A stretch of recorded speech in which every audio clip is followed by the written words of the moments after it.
Andy Higgins, I'm the Research Director of the Police Foundation. We're an independent research-led think tank focused on policing, predominantly in the UK. Last year, my colleague Ruth Halkin and I wrote a report called Contact and Confidence in a Digital Age, which looked at the implications, opportunities and risks that policing faces as the way it interacts with the public becomes increasingly mediated and shaped by technology, including but ranging wider than AI. And the report's really about two social shifts and the way they come together. The first is the changing and increasingly challenging relationship between the public and the police in the UK, but mirrored in other parts of the world as well. And this is a set of public attitude measures from the Crime Survey for England and Wales, showing that views of police efficacy, things like reliability, understanding whether they do a good job, has been falling for about the last 7 or 8 years. And that in the last 2 or 3 years, measures of trust, fairness, respect, the things that we know are associated with legitimacy and public cooperation have also been in decline as well, leading to warnings about a crisis in our policing model and renewed interest in how to improve public confidence and related attitudes. And the second shift is about the way that right across society, technology is radically altering the way we interact with each other and with other businesses and services as well. 4 in 5 of us are now active social media users. Online retail and banking has grown massively. And all kinds of interactions, from ordering takeaway and accessing healthcare to learning, counselling, romance, have undergone substantial channel shift, accelerated in some cases by the pandemic. And policing is obviously not immune to any of that. Technology already pervades and permeates police contact in all kinds of ways, from online crime reporting to chatbots and live chat functions that have started to be used, video responses, social media and local messaging platforms, and things like body-worn video, which kind of alter the context in which face-to-face street interaction takes place. But of course, these are just the foothills. Developments in AI and new contexts like virtual reality will inevitably change public demands and expectations of police contact, but also present some opportunities. And those two trends come together because we know that people's direct experiences of police contact, whether it be relatively mundane, everyday things like reporting crime or during community engagement or during police enforcement activities, are powerful drivers of their perceptions and attitudes. The Crime Survey asks people what affects their trust or lack of trust in the police, and they talk about various kinds of media and what their friends and acquaintances say. But very often they say it's down to personal experiences, be they negative or positive ones. And of course, those kind of peer-to-peer and news and social media stories are often rooted in contact episodes as well. And that's consistent with an extensive body of research, really, that made from sort of largely analog contexts, showing that in addition to things like media messaging, people receive the media messages people receive, their background attitudes like trust, confidence, legitimacy are kind of significantly shaped by their satisfaction with specific contact episodes.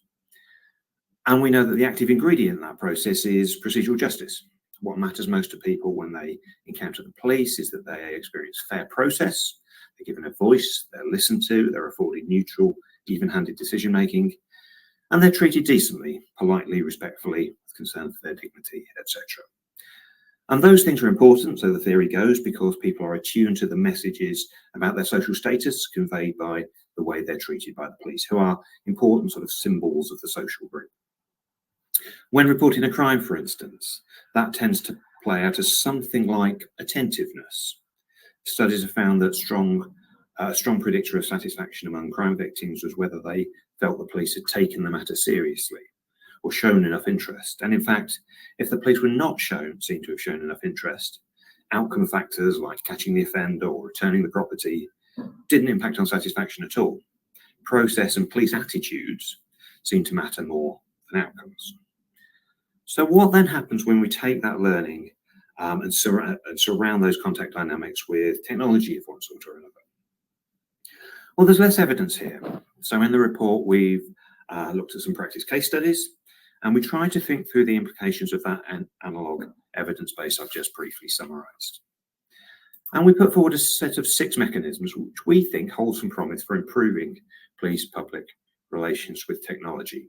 I'm going to focus on 3 of them today, which are more in the kind of contact management space. There are 3 others which relate a little bit more to community engagement. But I'm also going to mention one risk as well.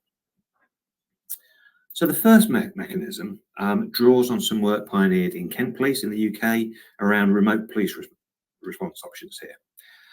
And the idea here is that rather than wait for our kind of business as usual police attendance, which could take some time, in appropriate circumstances, callers to the police can opt to have an immediate connection to a police officer by video or sometimes by telephone, and there have been some experiments with live chat options as well. And the evaluations of those experiments have been really positive. Remote responses were not only faster, more efficient, they reduced victim anxiety, produced higher arrest rates, but they achieved better results in terms of satisfaction, trust, and confidence as well, which has a plausible procedural justice reading. Responding quickly, more discreetly, offering choice, delivering good quality attentive interactions conveys this matters to us much more than usual slow time attendance.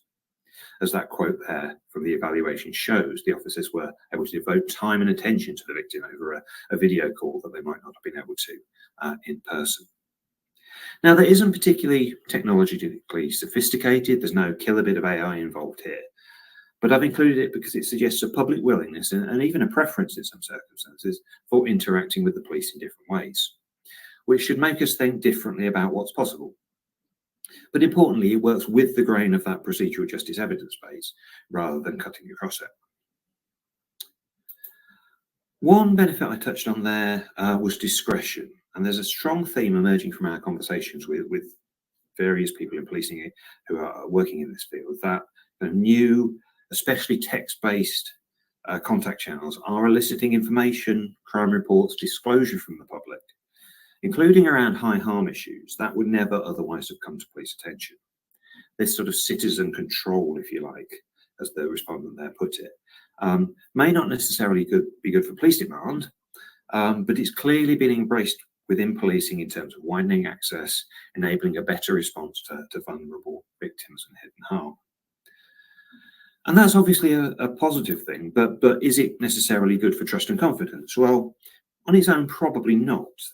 Those things will only improve if the police response to that information is high quality, it's attentive, it displays all those procedural justice values, which may be increasingly difficult as the volume of that demand increases. But I think there's some real opportunities here, and in the report we profile StreetSafe, which is a digital reporting tool developed for the UK Home Office, which allows anyone, but particularly women and girls, to anonymously flag public places where they don't feel safe. Now, what happens to that information is down to the individual police forces, and therefore it varies quite a bit. But there's some cases, like in Norfolk here, where they've used that information as the basis for lots of high visibility patrolling, lots of engagement work, lots of targeted activity to respond to that information. And importantly, they're feeding that back to communities via local and social media. And this seems to be quite a plausible way of kind of squaring that circle, to communicate the police understand they're dealing with local concerns, which we know are some of the things that link back to measured public confidence. Again, the tech is relatively straightforward here, but it does suggest we need to think through how we source and analyze information from the public in that more digital context, and then demonstrate that value of doing that, the value of doing that back to them. I want to talk about a risk now. And there's a group of academics at present who are working on something called the Interact project, which is looking at the implications of technology for procedural justice theory and police legitimacy. And they point out, or at least they put forward the hypothesis that in some kind of virtual context like online crime reporting, AI chat, where the human agent on the police side is either kind of removed completely or kind of significantly abstracted and put at a distance. This seems to raise some fairly fundamental questions from a procedural justice point of view. Thinking back to those drivers, is it possible for a computer to be polite, for instance?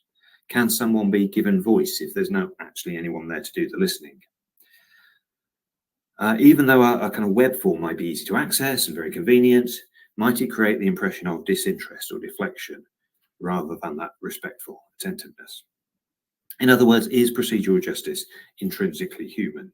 And do we lose something fundamental for public confidence if we take out the police representative, for instance, by replacing it with an AI, however good that AI might be? And in the report, we've started to kind of approach that question by looking at some data from surveys conducted by the London Mayor's Office, which they very kindly shared with us.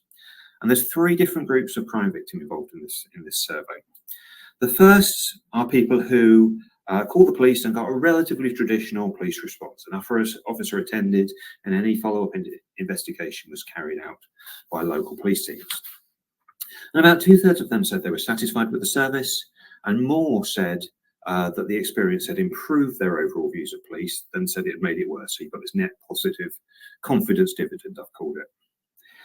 Now, there's a second group who also called the police but didn't get a deployment because it wasn't deemed necessary in that occasion. Maybe there was no present risk. And they then had their case investigated and any follow-up work done by the Met's Central Telephone and Digital Investigation Unit. And we see they're much less happy. Just under half of them were satisfied, but where they weren't, it had a much greater impact on their overall views. This is something known as asymmetry, that a negative experience is a more potent one than a positive one. So we get a net negative confidence dividend from this group. They come away, on average, less happy or less confident in the police than they did when they went in.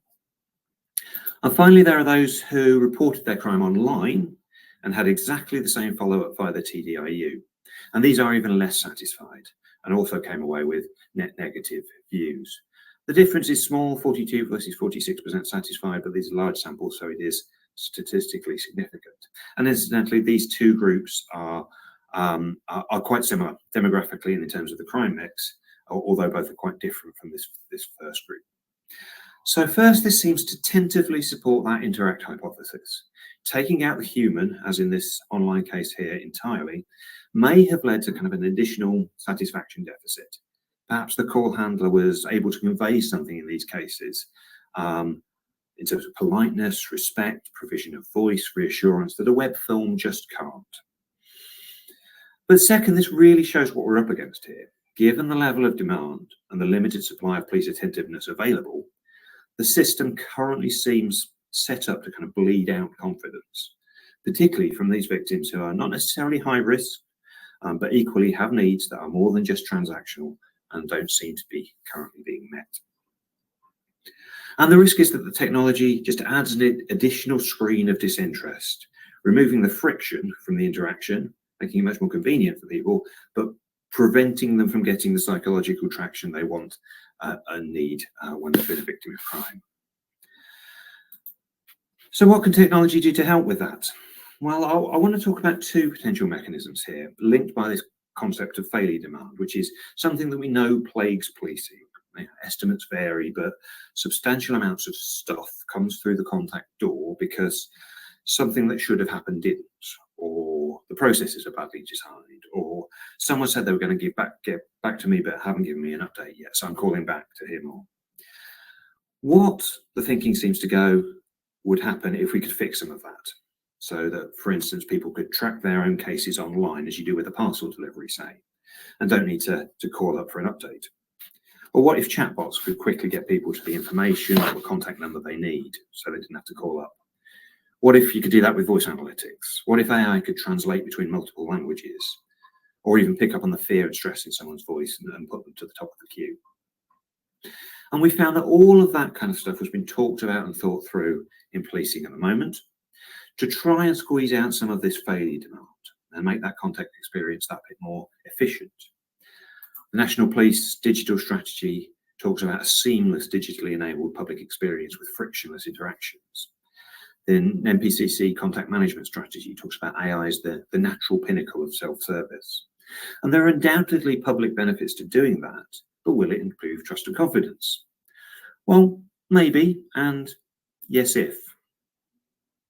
All of that failure is obviously massively frustrating for the public, as well as generating avoidable demand on police, particularly in the context where other service interactions are getting much slicker.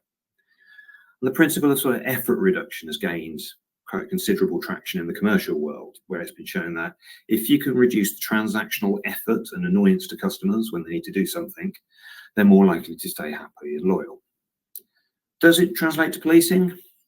Well, it's untested, and I'm cautious because it feels quite instrumental.